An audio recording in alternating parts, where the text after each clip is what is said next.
Week four's Friday night slate gifted us with two classics in Syracuse versus Stanford and Nebraska versus Illinois.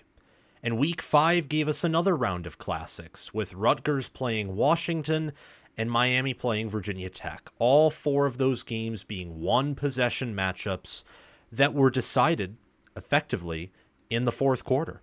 And in the case of Miami versus Virginia Tech, final score Miami 38, Virginia Tech 34, it was decided on the final play of the game. Literally. A Hail Mary that was called a touchdown, that was overturned as an incomplete pass, gives Miami a win and Virginia Tech a loss. Miami now 5-0, 1-0 in ACC conference play. Virginia Tech 2-3, 0-1 in ACC conference play. I personally thought that it was an incomplete pass at first, and then upon further review after the game, I thought it was a completed pass, and that it should have been called a touchdown for Virginia Tech, and they should have won the game. But as I say all the time here on College Football with Sam, you cannot rely on 50-50 calls and the referees to help you with a win. I hate complaining about the refs. I loathe when people complain about it. So Miami won and Virginia Tech lost. And it's a hard pill to swallow, and understandably so if you're a Virginia Tech fan. I totally understand the anger behind that. And as for Miami fans, I know there are a lot of concerns, obviously, for the team. And you got to be breathing a sigh of relief.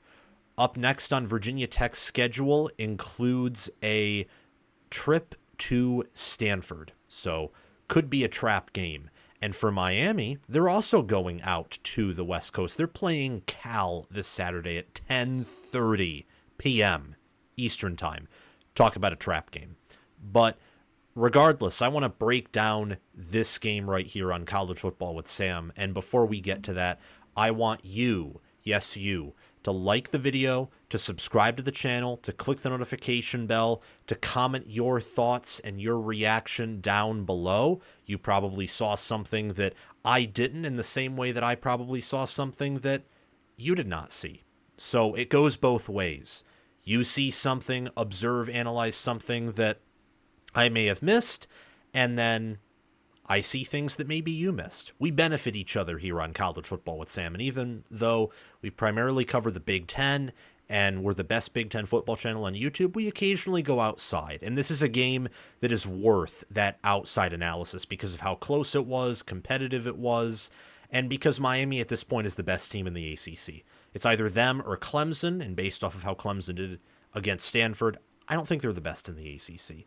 But anyway, like, sub, hit the bell, comment, share this video around, watch it all the way through, and last but not least, check out the Discord server via the link in the description or down below in the pinned comment. We talk about college football 24/7 on there, and there is a dedicated all Atlantic Coast Conference. I almost said all Coast Conference, but that is logically what it should be because Stanford and Cal are a part of the ACC. They're on the West Coast and the East Coast. It should be the All Coast Conference now, but the Atlantic Coast Conference, there's a dedicated thread on that Discord server. Anyway, enough of my rambling. I want to talk about this game because, well, it's Miami, and they should not have been in this game. They shouldn't have. Virginia Tech shouldn't have been in this game. That's what I'm trying to say. And also, if this video gets a few thousand views, let's just say if it gets 5,000 views, I'll cover Miami versus Cal this coming weekend. Anyway, though, Miami was very fortunate to be in this game, and honestly, Virginia Tech shouldn't have been in it from my analysis on both of these teams leading up to the game. I did not do a preview and prediction video on this one. I considered it.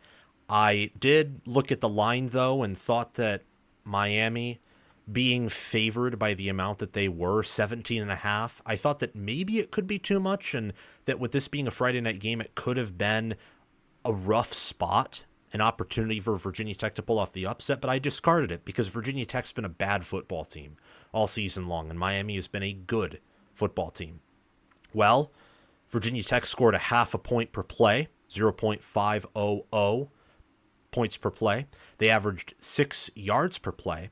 Miami averaged 7.3 yards per play, which is very good, and 0.521 points per play. So when you average more yards per play, more points per play, you, most of the time with rare exception, win the football game.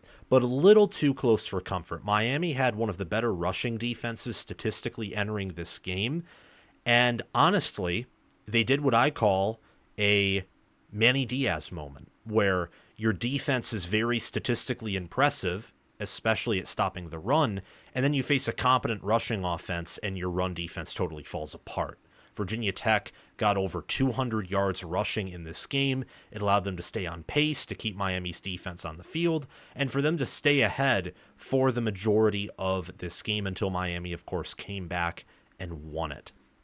You look at the turnovers. Miami, in this game, they had 3 turnovers here, and Virginia Tech, they had 1. And Miami only outgained Virginia Tech 24 first downs to 23, 508 yards to 394. They had close to an 8-minute possession advantage. And you also look at third and fourth down conversion rates. Virginia Tech was 9 of 14 on third down. Miami was 10 of 15. A big difference here was the fact that Miami was 1 of 1 on fourth down and Virginia Tech was 0 of 1. Imagine if Virginia Tech converted that fourth down, or if Miami hadn't converted theirs. Would have been a Virginia Tech win. Big win. Much needed win for the Hokies, who have struggled all season long. Both teams had 6 penalties. Virginia Tech for 40 yards, Miami for 59. We talk about the best last. We save the winners and the best topics for last. That's what we like to do. Get the bad out of the way and end off on a positive note. So we're going to begin with the Hokies here. And we're going to buzz through this quickly because Virginia Tech at a 2-3 record, losing to Vanderbilt, struggling against Marshall, losing to Miami here, and then who else did they lose to? I don't exactly remember. Oh, yes, Rutgers, a game where Rutgers should have blown them out, if we're being honest. But Virginia Tech nearly came back and failed to do so. Right now, I think that they have gotten closer to figuring out their offense. You look at what they were able to do against Miami, and they pushed around Miami. They were able to run the ball for quite a bit. Brycen had 19 carries for 141 yards and a touchdown with a long of 55, averaged 7.4 yards per carry. Jalen Lane had a 20-yard rushing touchdown. Kyron Drones had 9 carries for 52 yards, 5.8 yards per carry, and no touchdowns, but he did have 2 passing touchdowns and 189 passing yards, only 1 interception and 83.4 QBR. Miami only got to him twice, only had 2 sacks, and also they had 6 TFLs, but Virginia Tech had 3 sacks and 5 TFLs. And you can credit Aeneas Peebles and Antoine Powell-Ryland, who are some of the better defensive linemen, not just in the ACC, but in the country, for getting that type of pressure on a veteran, experienced, well-developed, coached, and talented Miami offensive line. Again, let me repeat these numbers to you and give you some new ones as well, and you can see them on the screen. Virginia Tech, 394 total yards, 4 total touchdowns, 206 rushing yards, 6.4 yards per carry on the ground, with 2 rushing touchdowns. Their long through the air was a 21-yard reception. Their long on the ground was a 55-yard run. Virginia Tech, again, converted around 2 out of every 3 of their third downs, had 23 first downs. They were a very, very methodical team. They had no fumbles either. Miami had 2 picks thrown and a fumble. Virginia Tech threw 1 interception, and they outrushed Miami. Miami had 165 yards rushing for 5.2 yards per carry. Virginia Tech had 206 rushing yards, averaging, again, 6.4 yards per carry. And they both had 32 carries. Virginia Tech only had 1 additional sack, but Miami had an additional TFL. So that basically breaks even there. Virginia Tech had the better rushing performance.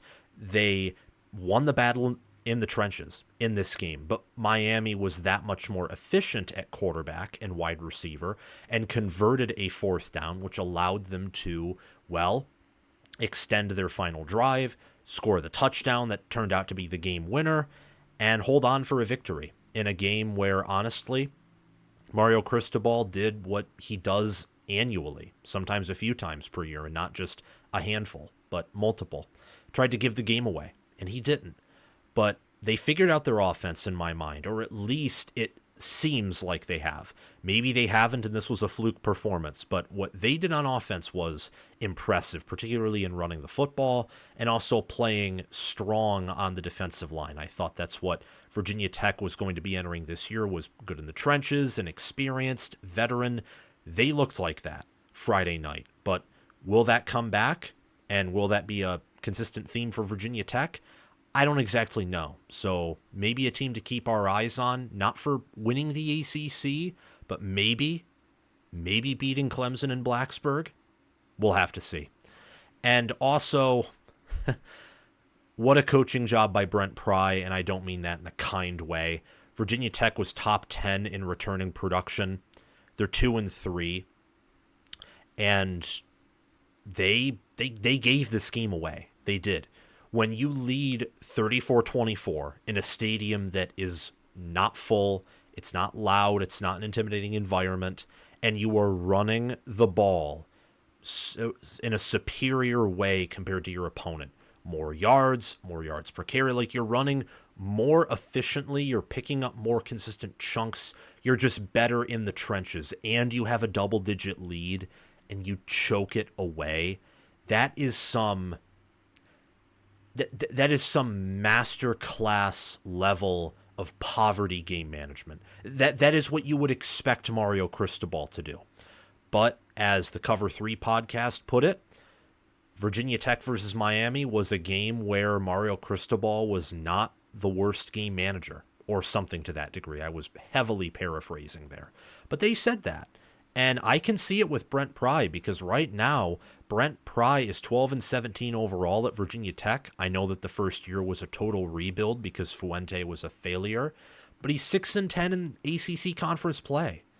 And the ACC is, well, not a strong conference. As I said on my Twitter page, it is a disease. It's a bad conference, which is why Miami losing this game would have been a massive indictment on everything. On everything. If Miami were to lose that game, well, all hope of the ACC winning a title, let alone getting close to the national title game, probably is evaporated. I gotta be honest.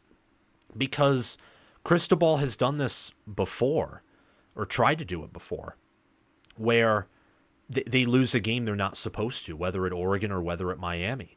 And to lose at home, to lose to an inferior team, that can damage your team psychologically. It can sometimes wake you up, but we've seen last year at Miami, that loss to Georgia Tech broke that football team. It did. And at Oregon in 2019, a little bit of a different era, but the loss to Arizona State, that was damning in its own way. Kept them out of the playoff and was probably an indicator that they weren't a playoff team. Playoff teams in the 4-team playoff era, not necessarily 12-team, because like 9-3 Penn State, led by James Franklin, who's also known at choking games, would have made it to the 12-team playoff in 2018. So you can choke games. You can not be well coached and reach the 12-team playoff. Uncommon, but very much possible. The playoff teams, the great teams, the near elite teams, find a way to win, even in spite of shooting themselves in the foot. Virginia Tech had an opportunity against an opponent that was shooting itself in the foot, that started off a little bit rough, and they couldn't take advantage. And that is a sign of a team who either has a massive talent disparity, or, because I already showed you how much production they returned, poor coaching. And I think it's more of the latter rather than the former. I like Brent Pry, longtime defensive coordinator at Penn State, and he did a very good job of fielding near elite and occasionally elite defenses there. Produced several NFL players. I think he's a legendary defensive coordinator, and I hope that it works out at Virginia Tech. But as of right now, 2-3, 0-1 in ACC conference play. Stanford's definitely better than they were last year. I know that they lost, 40-14 to Clemson, but if I'm being honest, that score is not indicative of that performance. Clemson had several turnovers forced. Stanford put up a bunch of yards. They were able to run the football pretty successfully. I think there's, opportunity for Virginia Tech in these next several games. They could win any of them. They could also lose any of them. So this is a pretty big year for Virginia Tech and Brent Pry, given all that they returned. No, they're not going to reach the playoffs unless they somehow win out and win the ACC, which, given how they ended on last year, maybe is not impossible, but it's certainly a stretch. However, this year could also continue to be a failure, as it has been through the first 5 games, and then we're talking about maybe some rumblings of change in the next few years at Tech. Moving on to Miami, I think that Cameron Ward is a changed quarterback. Last season, Cam Ward was not even top 50 in QBR. Now, granted, he has a much better supporting cast at Miami than he did at Washington State, but he didn't exactly have a bad supporting cast at Washington State either. Good offensive coordinator, underrated wide receivers, an offensive line that wasn't great, but wasn't trash either. At least it shouldn't have been based off of 2023 preseason profiles and the returning production that they had. He's improved. He's gotten better. He had 2 picks early in this game, but he got better as the game went on.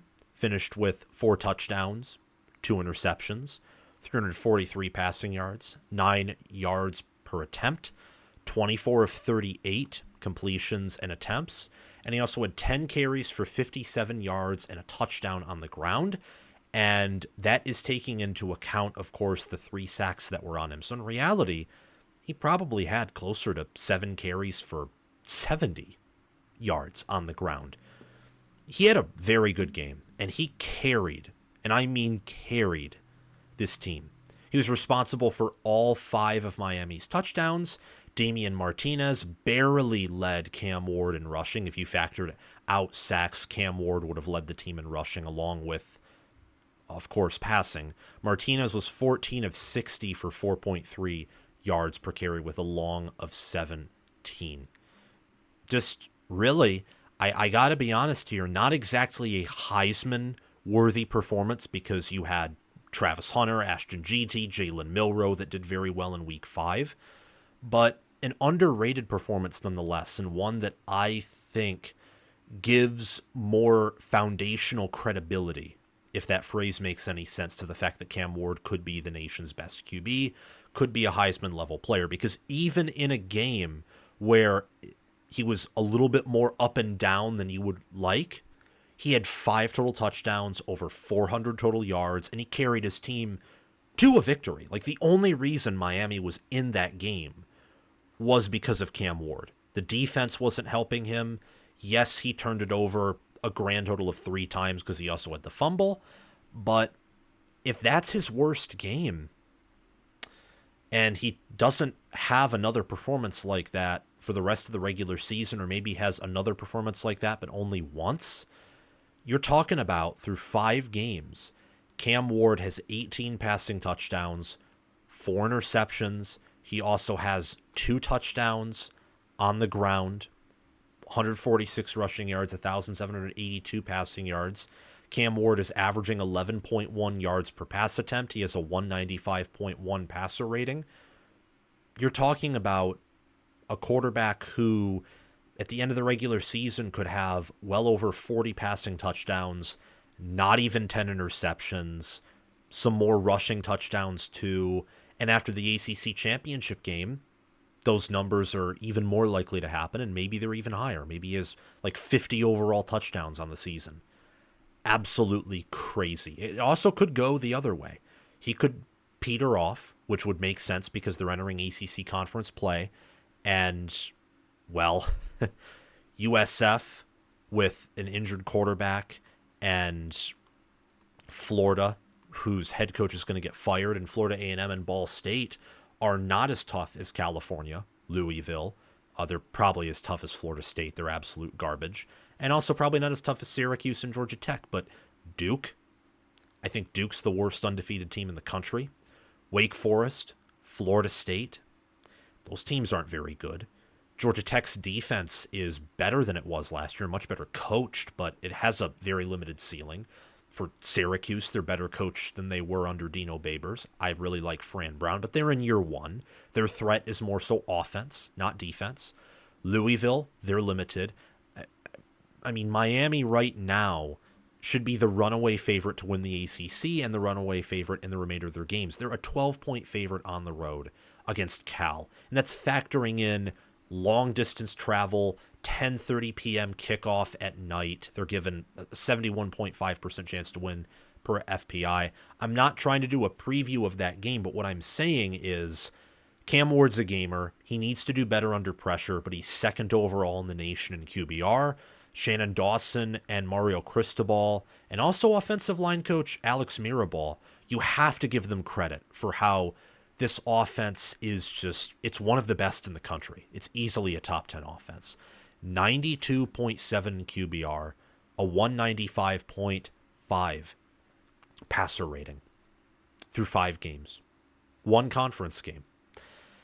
And that's really that with Cameron Ward and this team. And all we really have to talk about next is the team overall, because one player cannot be the team.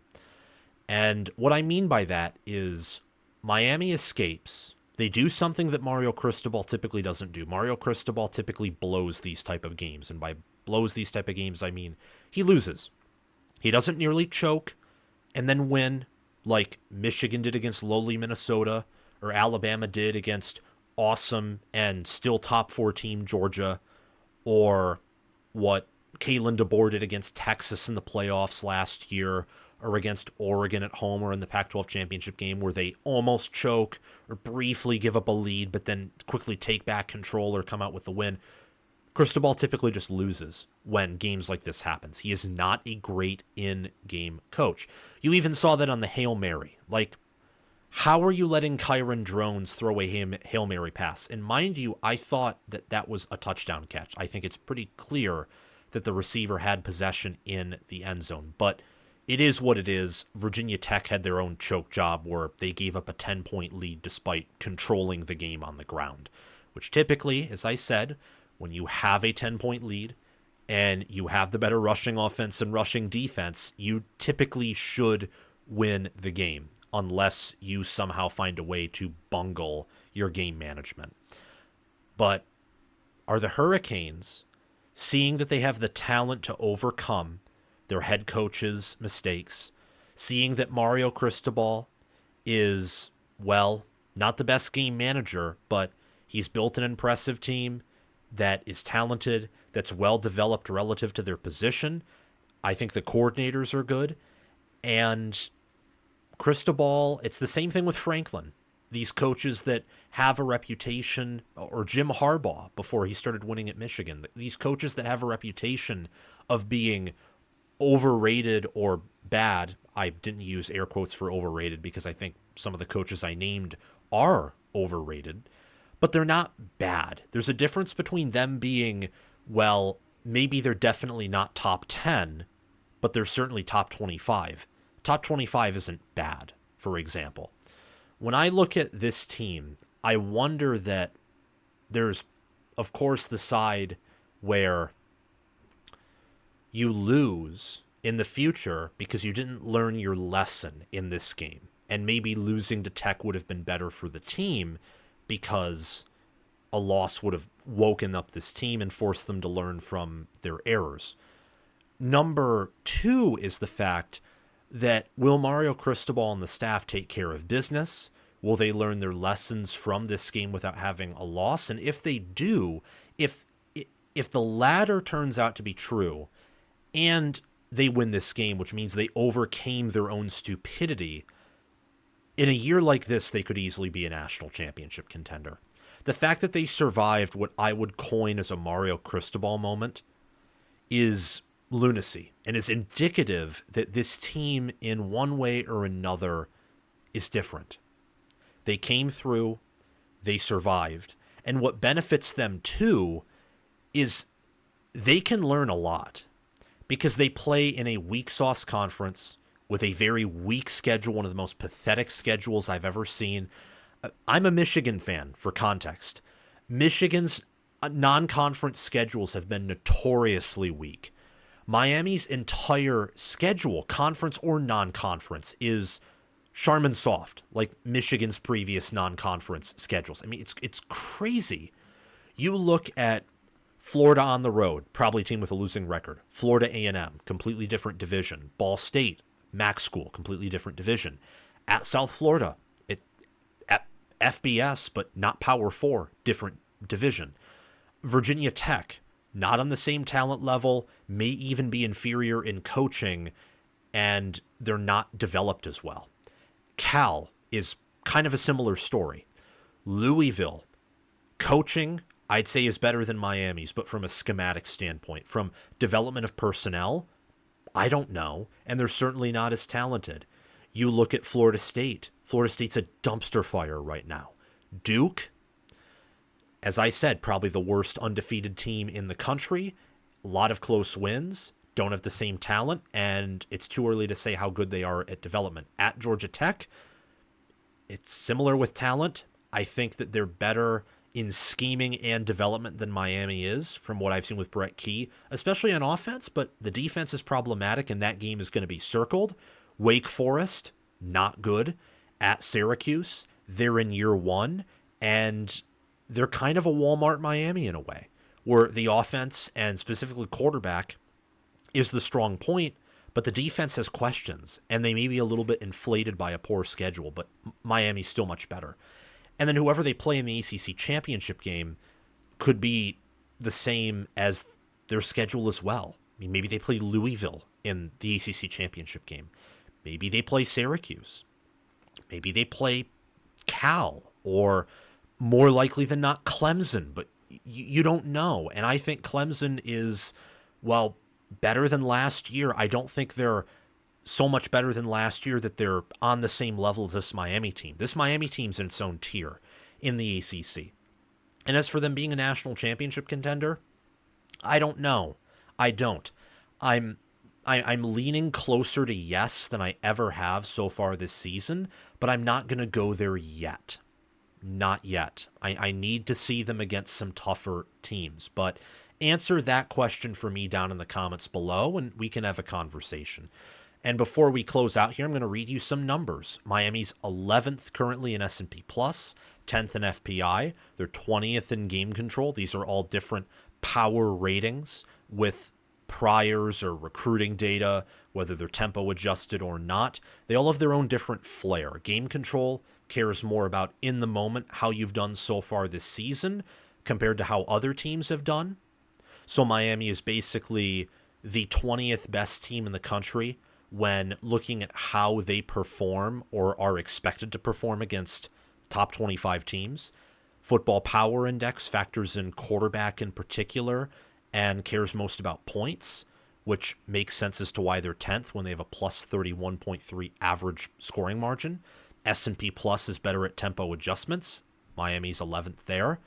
Miami has a 4.7 yards per point margin, which basically means they are on average able to score an additional point with 4.7 less yards than their opponent has to gain to score a point. Basically means they're on average. How do I put this? Basically, Miami's opponents have to go 75 yards to score a point, just as an example. Let's say they have to go 75 yards to score a point. Miami against those average opponents only has to go 70 yards to score that same exact point. So Miami's more efficient. And they have 0.436 points per play margin, which means per play, they score an average of 0.436 more points than their opponent does per opponent play, which is impressive. They're a very dominant football team. And my MVP of the game, of course, is quarterback Cam Ward. 24 of 38, 343, passing yards, 9 yards per attempt, 4 touchdowns, 2 picks, 10 carries, 57 rushing yards, and a touchdown. Certainly a Heisman contender, and the best quarterback in the ACC by a country mile. Thank you all so much for watching. Remember to like, subscribe, hit the notification bell, and comment your thoughts down below. Thanks to Crash2488 and Brasko Rascal for being Heisman members. Thanks to Chris Lane, Carlo OH, Ismar, Tyler Nye, and Chilton Cush for being All-American members. And thanks to John Lynn, Roaming Gnome, Matthew Sale, Austin Christmas, and Janisha Cockrell for being All-Conference members. Have a great day, everyone. Make sure to check out my merchandise store, Patreon page, and Discord server via the links in the description and pinned comment. Have a great day. Go Canes and go Hokies.